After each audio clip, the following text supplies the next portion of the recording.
Hi there, I'm Ian Cumming, the Chief Executive of Erskine Veterans Charity, and I'm going to take the opportunity today to walk you around the Veterans Village itself, tell you a little bit about our history, all the buildings associated with our services, and tie it all together in a short video clip.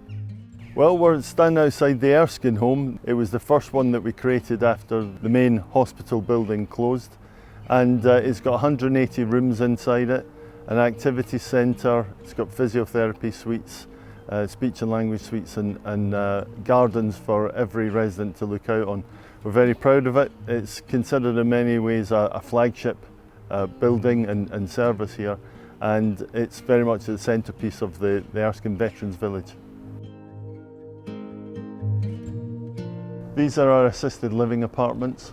Erskine's best known for residential nursing care, but we identified quite some time ago that for veterans living in the wider community, as they get older, a little bit more frail, possibly a little bit more wobbly, that it's really important to have on-hand clinical support and assistance for people in that sort of situation. So we decided to build these 5 self-contained apartments with their own gardens, a nice view, and close to the facilities that are within the Erskine home. These are the old kennel buildings of the Erskine estate, and then over to my right is the kennelman's house. We've kept these, and currently in the kennels I've got my estates and facilities team, and over to the right is the fundraising office where a significant number of our very important fundraisers live, and they're raising 10 to 12 million pounds a year through public support, and their job's really important. Back in the day, this was Erskine's garden centre, the first one that we had. We've now got a much bigger one at the front of the estate, which is run for us by Calder's. The background to this was that when the surgical hospital was actually operating, there was a good deal of occupational therapy that was involved in keeping the patients active and learning skills for future rehabilitation back in Civvy Street. Back in the day, we tried very hard to give ex-servicemen who had been wounded alternative skills that they could use in Civvy Street. And furniture making, carpentry, was one of the skills that proved very popular and they were very adept at. We originally sold some of the products that they made in the old garden centre, but we decided in due course to see if we could actually create a furniture factory, and this is what the building behind me is. Turns out though that while we're very good at nursing care, a commercial furniture factory is a very different undertaking. So the building became out of use for a significant length of time until we went into partnership with Royal British Legion Industries, Scotland's bravest manufacturing company, and now they employ disabled veterans to produce all sorts of signs for roads and railways across Scotland. This is the piggery and ducat from the old estate. Very much a talking point. It can be seen in all the old pictures that we've got from Erskine back in the day. It's a listed building, not much we could do with it. That said, I do like to keep my trustees on their toes by telling them that I have plans to turn it into the entrance to an underground rave cave.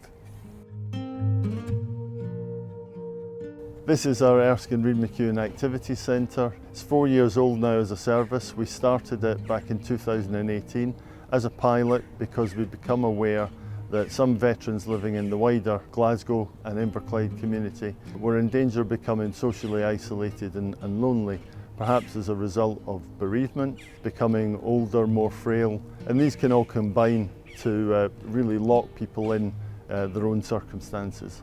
So we opened this up, offering really meaningful activities on a daily basis: carpentry, painting, pottery, modelling. We've got IT suites so that people can learn how to use computers and get out on the internet. We've got a relaxation therapist who gives talking therapies and alternative therapies to help people relax and deal with their various health and well-being issues. And we've also got a fantastic kitchen and lounge area which gives people a chance to get a good meal and hot brews regularly throughout the day. And really, People come here for all sorts of different reasons, but the real magic happens when veterans come together. They've got a shared language, a common experience. Even if those common experiences are separated by decades, they may never have met each other, but when they come here and sit down with a brew, that's when they start learning that they're not alone, that they may live quite close to another member of the centre, and they build their confidence. They start travelling in together, they network, and they do things in their own time. So that's really empowering, and that's what's made us really proud of what we do here. But there is a geographical limit, so that's why I'm really pleased that the trustees have given us the thumbs up to create another Veterans Activity Centre up in the Morayshire area, which has got a lot of veterans living up there. And hopefully, if that's a success, and I'm sure it will be, we'll be opening another 3 or 4 across the country in short order to reach more people and support them to live well within their community.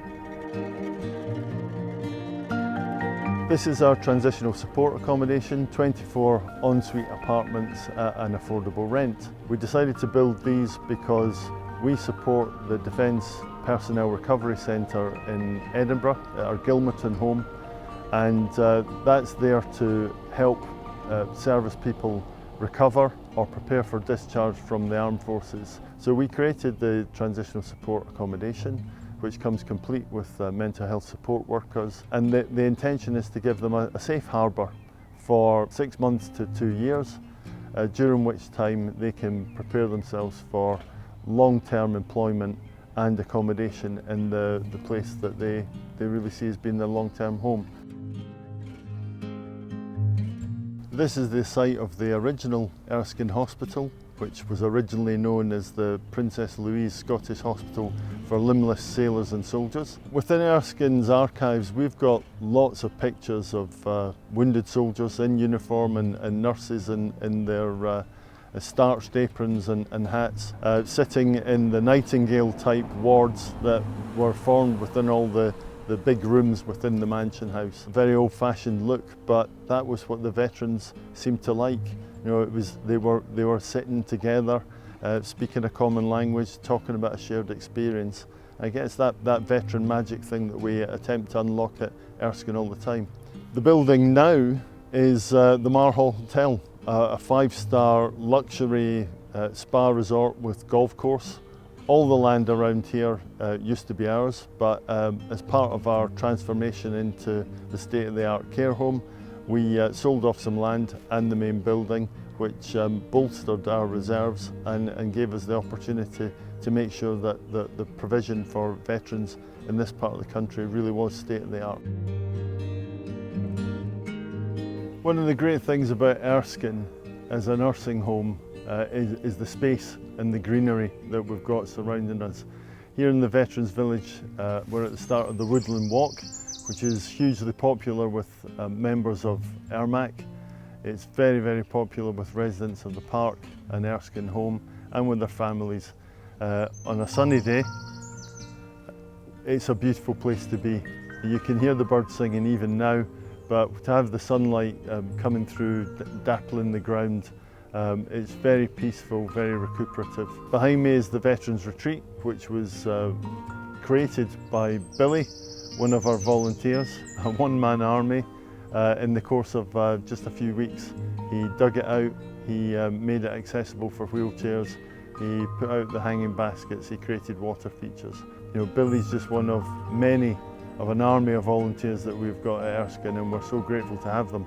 We simply couldn't do what we do without their support for fundraising, for helping us run the homes and delivering the activities and trips that we do. So just coming to the top of the Woodland Walk, the surface is hard packed and that makes it wheelchair accessible for residents and their families. It also means that staff can take residents out in special electric bikes which are, can carry a wheelchair at the front. The whole area really popular with staff who use it for lunchtime exercise. Nice place to chill out, and it's the perfect access point into the family cottage area of the Veterans Village. This is the family accommodation, part of the Veterans Village. 1, 2 and 3 bedroom bungalows. They were originally cottages built in 1946, and that was a result of are identifying that some veterans really weren't well placed to go out to Civvy Street and live there as a result of their injuries, or perhaps the mental health issues that they had. Nowadays, it's very much a thriving part of the Veterans Village, and the vast majority of our residents do indeed work and travel out in the wider Greater Glasgow and Clyde area. This is the Park Home. It's designed with open space, lots of flowing corridors and no dead ends, as a specialist care provision for veterans and spouses who are living with more complex or advanced dementia.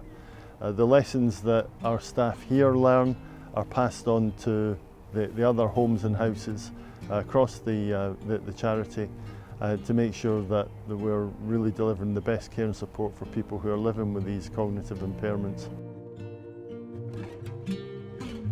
Behind me is one of the original veterans' cottages on the estate. It looks quite dated. It was due to be knocked down, but our care and support teams had a great idea of turning it into a dementia training facility, so that we can send people in there wearing frailty suits which replicate the sensory impairment, the mobility issues that someone who's older and perhaps living with a degenerative disease can face. And all our staff who work in the care homes go through this facility, and it gives them a different insight into how they can deliver care and support for our residents. This is our Shadow of the Brave Falklands 40th anniversary memorial. A lot of our beneficiaries fought in the Falklands conflict or subsequently served there during the garrison times. This is a fairly unique memorial. I don't think there's any other like it in the UK. It depicts a Scots Guard kneeling with his equipment and his rifle in a moment of reflection. The silhouette's actually taken from our own IT manager, Bill, who fought at Mount Tumbledown, and it represents something that's very significant for all of those in Erskine who served within the Falklands. There are 255 incremental marks on the sundial which represent the 255 lives lost, and the time is set by orientation to the sun to Falklands time. So it can truly be said that at the going down of the sun and in the morning we will remember them. This is our Garden of Reflection, another lovely space within the Veterans Village where people can come to reflect, recuperate, and just think about the veterans who've served here and have passed on.